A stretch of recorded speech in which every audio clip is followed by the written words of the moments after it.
Well, hello chaps, and welcome back to our second episode of DTH Lists. The last episode we did Game of the Generation. It was a hell of a long video, and I wasn't sure how well it was going to go, but you guys were pretty nice to it. It was quite well received, which I was very surprised about. So thank you to everyone that gave that a watch. I know Jamison put a lot of time into editing that colossal video together. Yeah, and this one, God, I hope it's like half that length. Yeah, it should be much shorter. As you've seen from the title, we are doing top 10 of the year. And we have reviewed quite a few of these games. Obviously, we'll have annotations as we go along. So we won't be going into as much detail because we've already done individual videos on a few of these. But let's go. Let's kick it off. My number 10 is Outlast. See, the thing with me is because I have been a console kid nearly all my life. And the PC community is really good at creating like small little indie horror games. Just more horror games come out on PC in general, like 10 times more. And I've kind of gone through all the horror franchises available on the consoles. There's not many. There's like Condemned, Fear, Dead Space. So, you know, we managed to get a couple of codes for this, and my flatmate was kind enough to let me use his nice laptop, and we sat side by side, and it was a good experience. You know, even him just watching, he was getting into it, and we were both screaming like little children together, and it was it goes without saying that it is so far, let's say so far, the scariest game that I have played. Yeah. And as I said, we've done a lot of reviews this year on most of these games, so on the screen we're going to, you know, we talk about it quite a lot. But just to summarize, I really like the environment. I like that there was obviously no attack. That's kind of like the Amnesia format that's come out, is there's no attacking enemies, you just run. It looks pretty good. Yes, it looks really nice. The environment of the asylum I really liked. Yeah. I thought it was just disgusting, and the in-game, let's just say AIs, just in case I don't want to spoil anything, are really horribly modelled and really terrifying to look at and disgusting. It's just a generally creepy and horrifying game to play. Yeah, and I think the night vision the camcorder stuff is like the best part, especially the night vision. It just makes everything look so scary. Even though, you know, just an empty room, it limits your vision so much. So much. Yeah, that game it's not on my list, but yeah, it was definitely an unfortunately very memorable experience. Yeah. And holy shit, was it scary. For me, yeah, I'm a horror fan, and I've been craving a good horror game for like a year or so, so it ticked that box, I'd say. So it's number 10 on my list. Cool. Over to you, sir. All right, my number 10 is Papers, Please.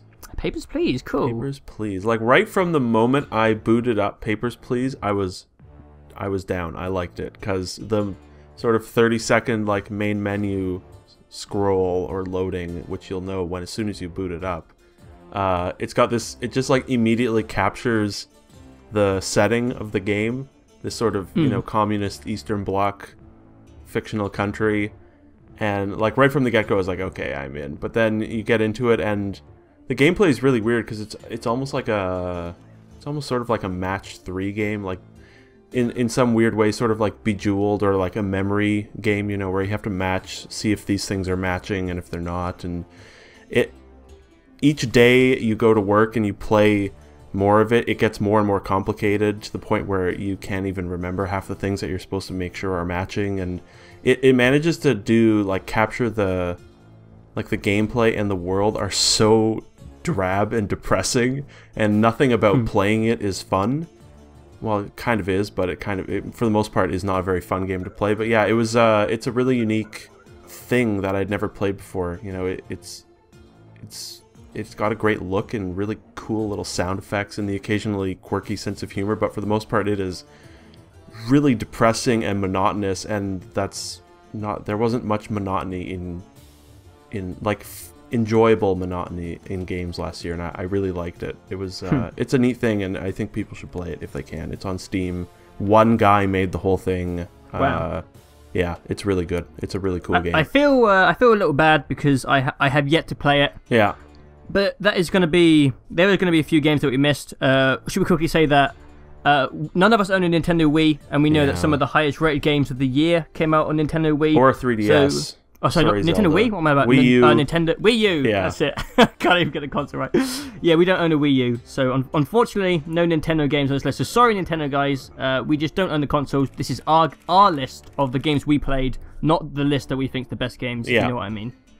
Okay. On to my number 9. My number 9 is Resogun. Oh, really? Okay. Yeah. Basically, when I got my PlayStation 4, I didn't have any games with it. I got it as a joint Christmas and birthday from my wonderful parents. I got it, and I'm a student, and I don't have money. That currency stuff. I don't have any of it. So unfortunately, I couldn't play some of the games I wanted to try out, like Battlefield, Killzone, etc. But obviously, Sony were kind enough to give away some games to try out, like Contrast and Resogun. And out of the two, Resogun is far superior. And it's kind of like, it was, when you first get a console, you just, even if you don't have anything to play, you just want to be on it, if you know what I mean. So I sat down and I was just playing Resogun. And I was like, oh, it looks really nice. This is really shiny. It's kind of retro. It's arcadey. And then it doesn't give you any instructions or direction either. It doesn't tell you how to kind of play the game. So you're like, I don't quite understand what I'm doing here. But it kind of had this strange kind of charm to it. That was it was very easy to play, but there was a very subtle mastering to it. And it's a very hard game to describe because the footage you'll be seeing now just looks like a ship go around blasting little blocks everywhere. So it's kind of hard to put into words outside it kind of looking like just an arcade shooter. But I've played a couple hours of it. I did not get into it as deep as you have. But there was just something about sitting on a couch with a couple of my friends with a new console, and it was the first thing I played, and just passed around the controller and just having a laugh of it. And I think the memory of that makes it worthy of putting it on my list. And it's a cool game. I haven't spent enough time with it, but I played a couple hours of it. It was the first thing. It gets really hard. Yeah, it was the first thing I played as well when I got my PS4, and it's it looks simple, but there's definitely some difficulty and depth to it that comes from as it gets harder and harder. Yeah, and it looks really cool. I think the sort of voxel like shattering of the world and the bosses and everything. It's a cool game. I don't have I can't say that I've enjoyed it as much as you have, but that's of the PlayStation exclusives, it's the best one as well, which is it's great. Crazy to say. The free downloadable arcade dual joystick shooter is the best one on the list. Kind of sums up the next gen launch. It really does. Yeah. My number 9 is Metro Last Light. Okay, which, cool. We reviewed. It was I think it was our second thing that we reviewed, and it was funny when I played it in March, which is when it came out. I think I had just finally been able to play through Metro 2033, which I really enjoyed. Yeah, despite its sort of weirdness. And then I rolled pretty much like 4 days later right into Last Light because it came out mid-March, and it was after playing BioShock Infinite, so there was sort of like this void in my life, it felt like. And it filled it really well, and for a long time it was like in my top 5 games of 2013. But as the year went on, more games came out, and I think it does atmosphere and place almost as well as the BioShock games. Like it captures the feel of the world and everything around it, and it looks really cool, and it's got this great dedication to that world, like all the in-game stuff that is communicated to you without like a HUD, like just having to put the gas mask on, having a whole button dedicated to wiping the gas mask, and having a map that is like a physical thing you hold in the world. All that stuff, it was just really cool, and it's not as difficult or intense / scary as 2033, which is sort of a bummer because I enjoyed that freakiness about 2033, but it was fun to play, and the world mainly is why I like it so much. I agree. And it's, if you know about the development of it, I sort of appreciate it more. It's a small group of people, the small team with a small budget, and they create something that it gives like the big, huge $50-100 million games a run for their money, I think. Yeah. And you can check out the review for more, but it's just a neat game that it was sort of unlike most of the other games I played this year or last year. It's been a while since I played it, so I can't remember specifically what I liked at the time. But as you said, review on the screen. But I remember enjoying the environments a lot. The small little suburbs were, I thought, really intelligently done. It still is freaky. There were some quite definitely some those suspenseful spiders, parts of the game. God. But it's a pretty varied and well done game. Yeah, and the Metro series are also the only games like they're made in the Ukraine, and you know, set in Russia, obviously. And I played those games in Russian with English subtitles. Oh, really? Yeah, and it's actually a really neat experience. It's like watching a foreign movie, and it's the only game I've ever played in a different language, and it really helps add to that sense of play. So if you're gonna play it, I would almost recommend playing it in Russian. It just is weird and cool. Yeah. Number 8. Okay, number 8. My number 8 is Brothers: A Tale of Two Souls. Ah, yes. Now, we also did a review of this. This is going to be a common theme across this video. But I remember, like, you contacted me. I'd never heard of it. You just basically were like, "Oh, this little indie company was kind enough to give us some codes to review this game," and I was like, "Okay, cool." I'd never heard of it. It's one of the few games I jumped into without doing at least some background research, if you know what I mean, or at least hearing about it. And I played it completely randomly, and the controls were very original. You know, you control 2 characters with one with each thumbstick, which I'd never done before. And I think we said that in some places it didn't work as well, but the overall package was pretty different. But it was more about the journey and the story that it took you on. Without using one word of dialogue, this game kind of wrecked me by the end of it. I was a mess by the end. So, yeah, I think, in summary, that's all you really need to know about it. It controls really differently, but interestingly. Yeah. And it's the story and the journey that makes it really, really special. Definitely. It's mild spoilers. It is not on my top 10. Oh.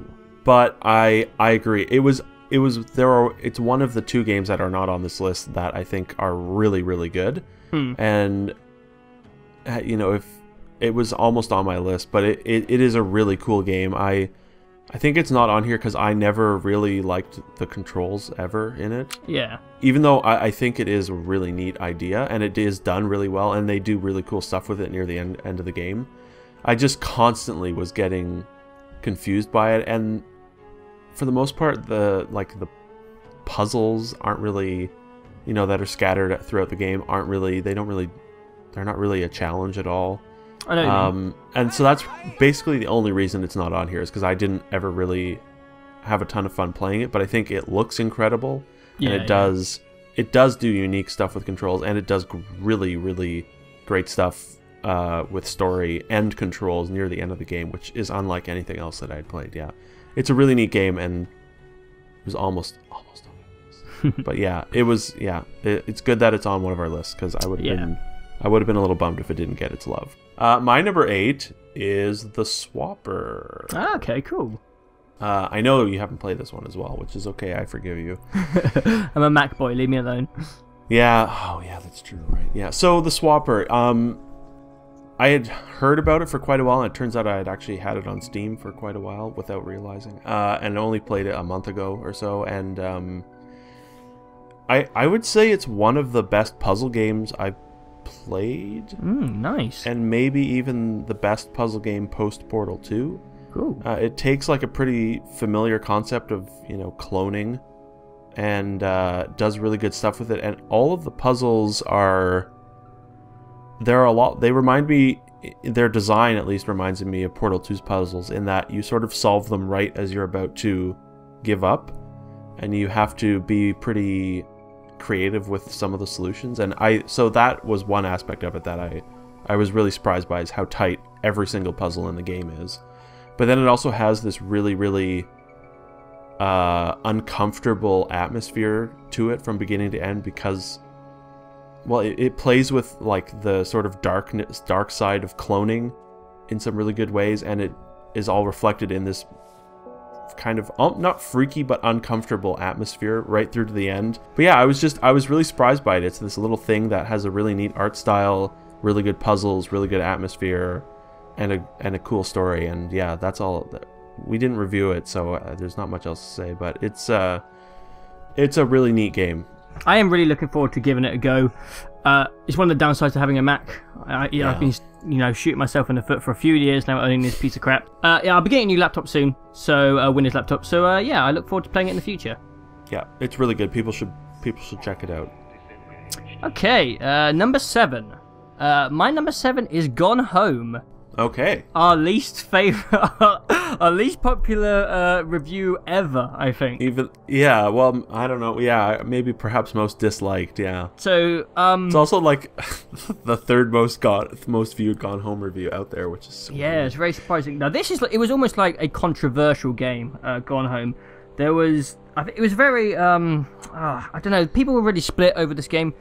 There were people who thought it was overpriced, and they thought that it wasn't really a game because there wasn't much gameplay to it. It was a combination of story, seemingly no gameplay, and $20 admission price for like 2 hours maybe. But I think maybe because me and you are quite heavy moviegoers, you even more than me. Yeah. So maybe it's our appreciation for like a story and dialogue. Maybe that's why we enjoyed it, while some people that are more video game focused didn't enjoy it. Yeah, it's very possible. Yeah, but for me, Gone Home is a very, very original experience. As we said, we reviewed it. But it's a hard one to put into words. It's kind of like being set free in someone's house and having just complete freedom to just look through all their stuff and their belongings. Which is kind of what everyone's always wanted to do at least once in their life. But it's so hard to put into words. It's like it has this really strange narrative as you walk around. It has this really, really unexpected, eerie feeling. Like, it gives you this horrible... Like, I was playing it, and I remember I had to stop, and I was like tweeting you. I was like, dude, is this a horror game? Because I'm freaking out. I'm really not enjoying this. And you were like, no, I swear. And I'm like, I don't know if you're joking or not, because this is really freaky. It was, yeah. It did a really, really good job of creating this atmosphere and creating this fear inside you when there was almost nothing to fear. Yeah. So there's a few aspects that are completely original about it, but and I actually thought it had cool gameplay. Like, it's seemingly very minimal, but just the act of like picking everything up and looking at it and everything being like super high resolution and you being able to read everything, I thought that was an interesting type of gameplay. You know, it was. Yeah. It's different and it's quiet and doesn't appear to be much gameplay, but just the act of walking around and looking at everything, it managed to keep you interested right through the end, and it managed to tell a story, and multiple stories technically, because it's sort of interwoven different things through it. Yeah, that was surprising as well. Yeah, Gone Home is really cool. It really is, and it's not for everyone, and I can see why. But if you're a story person, then this is a must-play game. It's basically an experimental video game, and it does some really, really neat stuff, and it's definitely worth at least giving a go. Yeah, and it does really intimate stuff with story as well. That, most games haven't touched on, which is cool, yeah. My number 7 is the Stanley Parable. Okay, cool. Again, we reviewed it. Yeah. The code in the review is gone. Sorry if you go to watch it. I completely forgot about that. So the Stanley Parable, this is another one of those sort of like exploration games where there isn't really much gameplay, and Stanley Parable has even less gameplay than Gone Home. It's really just you walking in through environments and having this narrator talk to you the whole time. But what I liked about it so much was the writing and that narrator, and it does. Oh god, yeah. It is. They do really, really funny and clever and creative stuff with the narrator, and with all of it making fun of video games and video game choices, and it was just completely unlike anything I had ever played before, and it was hilarious from beginning to end, or if there is an end, I don't know, whatever. Again, we've reviewed it. It's just the majority of the reason that I liked it is just because of that narrator. I think it's the first game since Portal 2 to have truly intelligent and really funny dialogue. Yeah, probably. But yeah, this is really smart. Sort of biting, making fun of things, and doing it all really smartly and very British. It was also very British, which again, you guys know how to do humor. God damn it. Thank you, man. My number 6 is Saints Row 4. Okay. I've been a fan of the franchise. I played every single one of them. So, when you dedicate to a series, you're always going to play it, and all you can do is kind of hope that it's going to be something new. Hope it doesn't go to shit. Yeah, and I was really, really surprised by how they really pushed with 4. They implemented a lot of new gameplay mechanics, and to be honest, they delivered one of the most entertaining packages of the year, I think. In the smallest amount of time you played it, it was just non-stop absolute mayhem.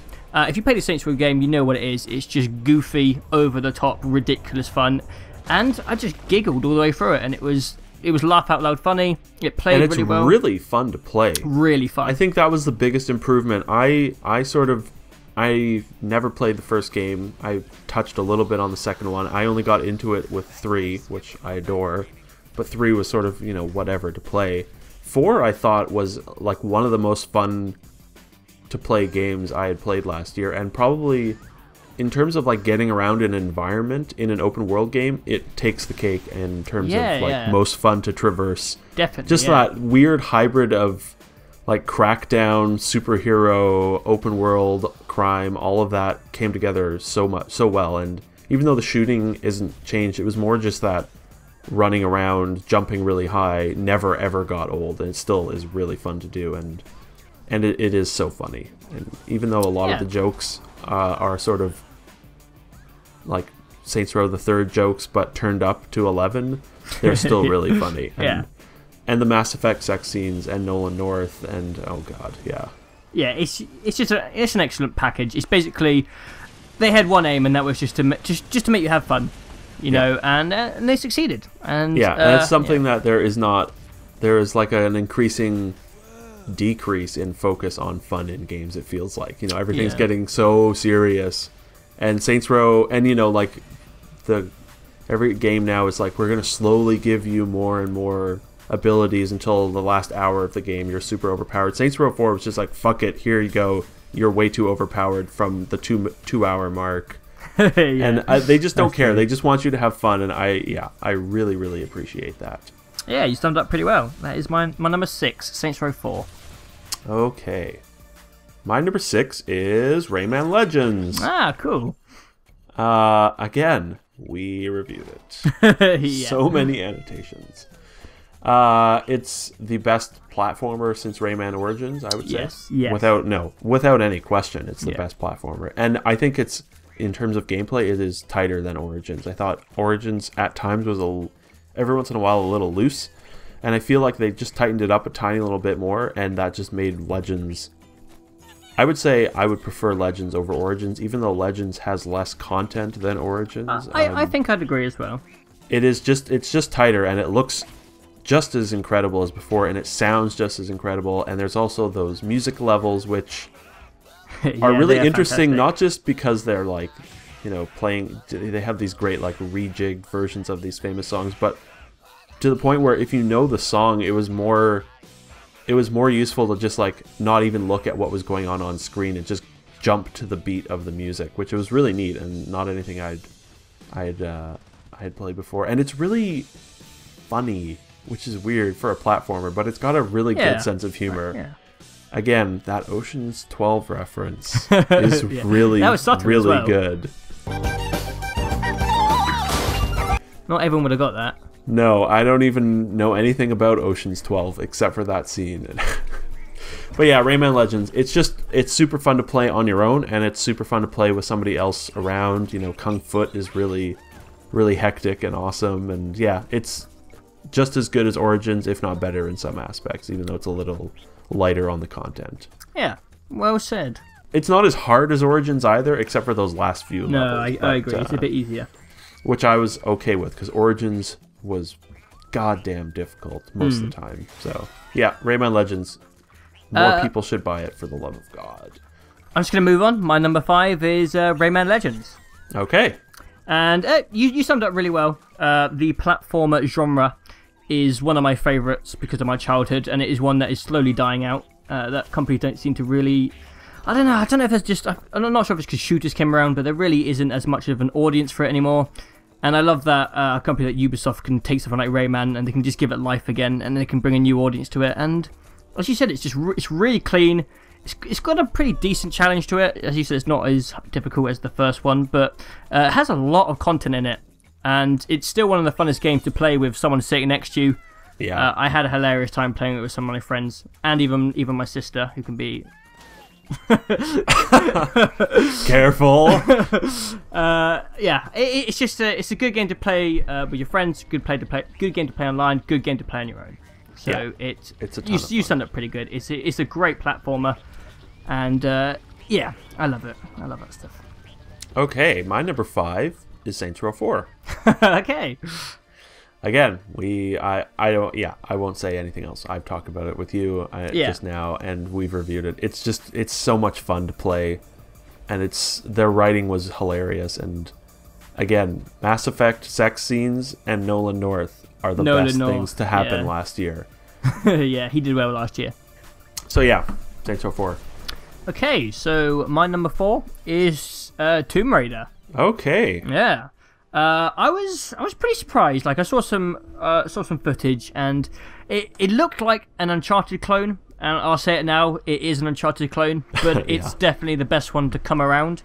But I've been a fan of the Tomb Raider franchise for a long time. It was my first ever console game I ever played in my life. Was the first Tomb Raider on PlayStation 1. So the franchise holds a little place in my heart. It's quite dear to me. And I played every single one that's ever come out, except for I think there was a HD remake of the old one. But I've completed every one of them. So I've stuck around, and it was very strange to see the franchise almost completely redone. I think some fans are a bit outraged with some of the stuff they did. I think in the first ever Tomb Raider game back on the PlayStation 1, I think Lara Croft killed one human being in the whole game, and in this one she kills like 500, and she's only just learned to fight. So there was a couple of things which weren't exactly up for, they weren't made for Tomb Raider fans, but overall the gameplay played, it was really, really, really fun. It was really clean. I am a massive fan of Uncharted, which kind of goes for everyone who's ever played any of them, because they're flawless games. But it was just really nice to kind of, I don't know, it's hard to put into words, but basically whenever you play an Uncharted game, you just kind of want more all the time. And playing Tomb Raider was kind of like playing another Uncharted game. And it's weird to praise a game for copying another game. And I don't want to say copying, it kind of sounds a bit harsh and judgmental, but it really was. It played so much like Uncharted, but it was too good to be angry at it for it, if you know what I mean. We didn't review it, it's been a while, so I'm struggling a little bit to like pinpoint specific details I liked, but I know the climbing was fun, the bow and arrow was fun. It was the year of the bow and arrow last year, and it felt really good. And there was little tombs and little side things. As I said, I haven't played it in a long time, so I'm struggling a little bit to remember exactly what I liked about it. But I know it took me by surprise. I didn't want to put the game down when I started playing it. I played it for like 4 hours non-stop, and I didn't want to stop. So yeah, it was a great game. It copied Uncharted, but it did a good enough job to not piss me off about it. Right. Basically. Okay, my number 4. My number 4 is Assassin's Creed 4. Wow, okay. Black Flag, yes. Yeah. Now, we did not review this. Well, we didn't post the review, unfortunately. Yeah. Assassin's Creed 4 is sort of like my Resogun for you. Because I played it on the PS4, and it has basically been the only thing I've been playing on my PS4 since I got it, pretty much. So, I played a little this, little that, and then it's just been AC4 ever since. And we said this in, the main campaign is not interesting. The story is not interesting. Almost all the missions suck because they're just tail this guy, eavesdrop on this guy, chase this guy, and those all fucking suck. There was a lot of chasing people. But it's, again, like Far Cry 3, where the main story didn't do much for me and the main missions didn't do much for me. It's the world and how much fun that world is, and how the game kind of doesn't really give a shit anymore. Like, I feel like a lot of the game is just like, they don't care anymore, and they just want you to have fun. Like, you are not an assassin, you just steal the guy's outfit, and you're just like, how does he know all this? And he's just like, oh, my fingers are fish hooks. Who cares? Have fun. It doesn't matter. And that, I really appreciate all that. And the sailing stuff and the open world, and it's pirates, which is really awesome. And Pirates cool. And the really, really weird modern day fourth wall meta bizarro abstergo Ubisoft stuff is so out there. And I really love that stuff. But what keeps me coming back is just the world is really fun to be in, and it's like I just like to cruise around on the ship, hop off, clean up some collectibles, which is another thing. They did a really good job of making side missions or side stuff and collectibles meaningful. you know, you get benefits from them, like the fact that all the awesome shanties are collectibles makes me want to go and find all of them so I can hear these guys so merrily sing all these awesome songs. And yeah, it's a weird game because I don't care about the story in Assassin's Creed anymore. As soon as Medusa or Juno or whatever the hell her name was showed up at Assassin's Creed 2, my brain said, nope, I am done. No, thank you.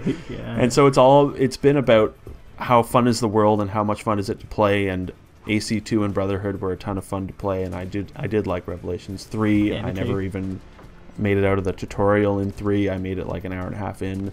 Don't bother going back. Which I think is really beneficial maybe to my enjoyment of 4 is not playing 3. And yeah, because the ship stuff would have been pretty new to you. Hunting, yeah, the boat stuff was completely new, and the hunting, you know, the crafting system taken right out of Far Cry 3, which was a great system. And it's mainly, I like it so much because the world is fun and all the systems are really fun, and it's just a ton of fun to play. And it looks great on the PS4, and it feels new enough and looks good enough to just sort of make me, it's like all I want to play on this device is an Assassin's Creed game, which is horrible and depressing. I bought a $400 thing to play an Assassin's Creed game. Fuck. What am I doing? Oh, dear. And before you move on, I think the leap in quality from like the number 4, 5, 6 games to number 3 is a tremendous leap. Because I mean, like 4 through 10 for me are great games, but then you leap up to like 3, 2, 1. They were all of these 3 games. 3 games in 2013 were on my top 10 of the generation list. So I mean, there's a huge jump. Yeah, I would say for these top 3.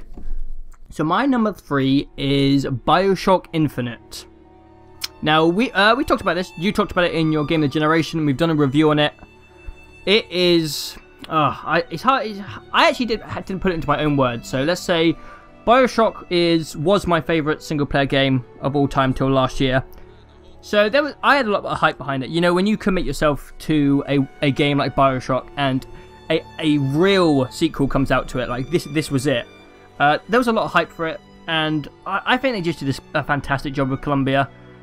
They just absolutely nailed it. They basically took their creative talents of making fictional worlds, and they just did it again. You know, some companies they have one-hit wonders and they can't do it more than once, but you know, they did it for a second time this year, made Columbia, and it was a fantastic place to explore. I know the ending is my favorite ending in video game history. The game is fun, the combat is fun. We've talked about it a lot. BioShock Infinite is a fantastic game, and I'm glad it exists. Okay, my number 3 is Grand Theft Auto 5, which again, God, we have talked a lot about it. Yeah, we have. Yeah, I said it in the Game of the Gen video. It was the first GTA that really got its hooks into me, and I just wanted to keep playing it, and still do. And yeah, the story and the writing, like the writing is so, God. The writing in that game is so, like, I think vile is the best way for a lot of that writing. It is just like cruel and nasty and hilarious a lot of the time, which is, I'm glad they brought it back around to sort of be a bit lighter and hugely more funny than Saints Row 4, than Grand Theft Auto 4, you know, which was so serious. And yeah, it's fun to play. The world is huge and, you know, so well crafted and so detailed, and it's got some great missions. You know, the outside of the heists, I think there are still some really cool missions in that game, and then the heists are like the closest thing to the Heat video game that never was and probably never will be, which is great. They capture that sort of tension so superbly. And yeah, again, God, we've talked so much about it. It's Grand Theft Auto 5. It's really, really, really good. And I mean, it's number 3 on my list, but it was like, again, it was on my top 10 of the generation. You know, it's not. It's only number 3 here, but it is a superb game. Well, let's talk about it a little more, because Grand Theft Auto 5 is my number 2. I think it's one of the best packages in video game history. I think you get almost the most content for your money. even compared to some games like Skyrim and Fallout, the amount of stuff you can do in GTA 5 is just astronomical. The amount of individual components that they put in that you don't even have a chance of seeing sometimes, it's just ridiculous. Like, you'll be driving along, and I can't think of a specific example, but I know when I was playing it, I would do activities, I would do things, I would see things, I'd be like, what if I didn't go down this road? There was no way I would ever see this. This is ridiculous, Rockstar. And I think the amount of detail they put into GTA 5 and the amount of effort they did, it was just made for one of the most immersive cities, and it was just it was definitely one of the most written, interesting campaigns with some of the best characters in video games. It was, the campaign is a masterpiece, and although the online isn't perfected, it's still a great game to play with friends as well. Okay, my number 2 is BioShock Infinite, which, again, good God, we've talked so much about it. Yeah. I just feel like a broken record. It's so high up on my list, and it was very nearly at the top of my list, but then I came to my senses. Yeah, I would have slapped you. Yeah, it just sort of, it takes everything that I really find interesting, and it sort of combines them all, and it does that living city. It was interesting to, like, sort of, it does the exact opposite with its city than what Rapture did, you know, where you find Rapture after everything has gone to shit. This one, it was like, you get there and it's in top form, which is just so good. They bring that world to life so well, but then you partake in the falling of the city, and you, like, watch it crumble, which I thought was really, really interesting. And yeah, the story, they do pack too much story stuff into audio logs, but I enjoyed looking around. I mean, I never had a problem with that because I was always exploring every square inch of the environment, so I found all of them. But the story stuff is really, really cool. The sci-fi stuff is crazy. Yeah, I love the sci-fi stuff. The ending is superb. Great. No, the best fan service thing in anything ever. But yeah, again, there's a review. You can go watch it. There's also like a 5-minute talk about it in Game of the Generation. It's really good. We've also written a book about it and a manuscript. Yeah, and there's a 800-page memoir coming soon. And okay, so we move on to our joint number 1. Not intentionally, but deservedly. Yeah. That is The Last of Us, which I knew straight away that both of us were going to agree that this was the best game of the year. It's not even a competition, in my opinion. I knew that I was looking at across some media, video game media websites, and they were like, is it GTA 5 or is it Last of Us? And I was like, are you insane? It's Last of Us. Or is it Dota 2? Yeah. Which might secretly be actually mechanically the best game of the year, but I've never really gotten into it. But, like, every time I try and put Last of Us into words, I struggle, and it's one of those things that people who haven't played it will never understand. Because even myself, you know, I looked at videos before I played it, and, you know, I was like, I even saw the reviews, and they were like 10 out of 10. I still couldn't prepare myself. For what this game is going to do, and I don't know.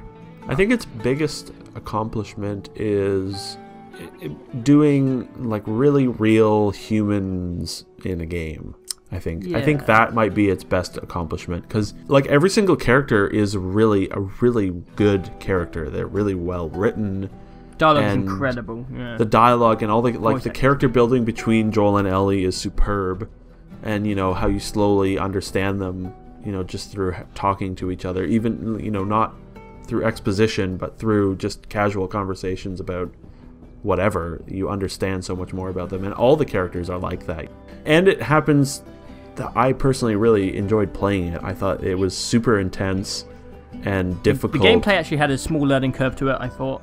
Like, shooting and fighting took a while to get used to, and it felt good when you got better at it near the end of the game. Yeah, I actually liked playing it in the first half more because of that learning curve. It was more frantic and scary. Yeah, that gameplay and that world and that writing and those characters all blend together so well and just create this really cohesive vision of the zombie apocalypse, which has been beaten to death over and over again. And God, there are way too much shit with zombies. And yet they managed to do something unique and different with it, which was a hell of a thing, yeah. It's a huge accomplishment. I think it's, for me, the combination of everything. It really the whole is. package feels so like single-minded almost, you know, like it was just, yeah, I know what you mean. like there was someone with a vision and this is exactly what they wanted. It's incredibly diverse for a 15-hour game as well. Nearly every part of the game is varied in some way, and it's just fresh all the way through, and you never want to stop playing. I did. I would play for, I couldn't play for much more than like 3 hours at a time. Really? Except for until winter hit. Like from winter onwards, I was just like, oh my god, oh my god, oh my god, and I just basically played that right to the end. But it was like too intense and heavy for the first like 10 hours. It was harrowing in some parts. And I was just like, heavy, after 2 or 3 hours, I said, okay, I need to take a break and not touch this till tomorrow, because it was so dark and intense to play. I thought. Yeah, I had the same thing when I was trying to catch up on Breaking Bad. Yeah. I had to take a break every now and then. It reminds me of that. But yeah, that is. It really is the best thing of 2013, and it sets the bar really high for everything else Naughty Dog does, and for everything else that just about everybody else does. You know, it's basically a masterpiece. Yeah. It's one of the best games ever made ever. Yeah. And what an accomplishment! Right at the end of the console generation, when everyone's getting excited for the next gen of consoles, Naughty Dog's like, wait, we're not quite done here, and they deliver one of the best experiences that I've ever played. And I've played a few games in my time, so it was, yeah. Yeah. I struggled to put into words, but I think you did a pretty good job of summarizing it, if you can. Play it. Oh my god, play it if you haven't. Jesus, what are you doing? If you enjoy video games, just find a way to play it. Yeah, and even the people that don't, I know people that have no interest in games were like captivated by it. Yes, me too. A lot of people I know that have no interest. I've honestly lent my PlayStation to people like who live like miles away just so they can play it. I'm like, just take my PlayStation, bring it back to me in a week. It's worth it. It's my gift to you. Just take it, play it, because I want you to experience how good this game is. It is a hell of a thing. Yeah. Well, hopefully you guys enjoyed this list. Hope you enjoy the new format of DTH lists. DTH reviews are coming back. We've got a few games. We might do a catch up because obviously there was a break on Defend the House, and we have been playing games since, so we might do like a quick podcast to catch up on all the games we played in between and what we thought about those. But yeah, apart from that, we're going to brainstorm some more lists. We've got some reviews coming, so yeah. Anything to say before we go? No more lists. Too much work. Too long. Yeah, have fun editing this. No, yeah. We'll be doing back to the usual weekly reviews with the occasional list is probably, you know. Yeah, definitely. Might do 1 or 2 others, but yeah. Alright guys, thanks for watching.